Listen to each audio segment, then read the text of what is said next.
रोखठोक वार्तांकन, रोखठोक बातमी।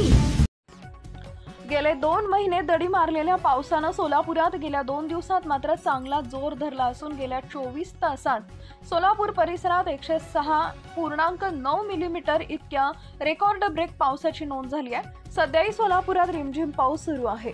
शहर जिल्ह्यात मध्यरात्रीपासून मुसळधार पावसाची दमदार एंट्री झाली असून रात्रभर पाऊस पडल्यानंतर शहरात सकाळी पावसाची रिपरिप सुरू होती।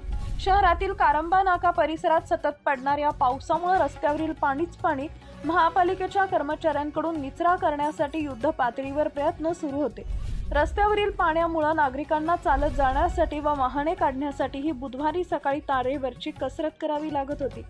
बाळे परिसरात जनजीवन विस्कळीत झाले असून विशेषतः डेपो शाळेच्या आवारात पाणी साचल्यामुळे 2 दिवस विद्यार्थ्यांना सक्तीची सुट्टी जाहीर करावी लागली। पावसाच्या पाण्याचा निचरा न झाल्यामुळे संपूर्ण आवार जलमय झाले आहे।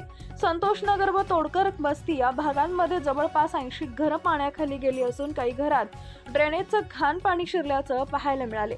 नागरिकांच्या तक्रारीनुसार गेल्या अनेक दिवसांपासून नाले सफाई न झाल्यामुळे ही गंभीर परिस्थिती निर्माण झाली आहे। संतोषनगरमधील अनेक कुटुंबांना रात्री घराबाहेर पडून सुरक्षित स्थळी आसरा घ्यावा लागला। घरातील साहित्याचं मोठं नुकसान झालं आहे। महाराष्ट्रातील महत्त्वाच्या आणि ताज्या बातम्या पाहण्यासाठी आमच्या जय हो न्यूज चॅनलला सबस्क्राइब करा आणि बेल आयकॉन प्रेस करा।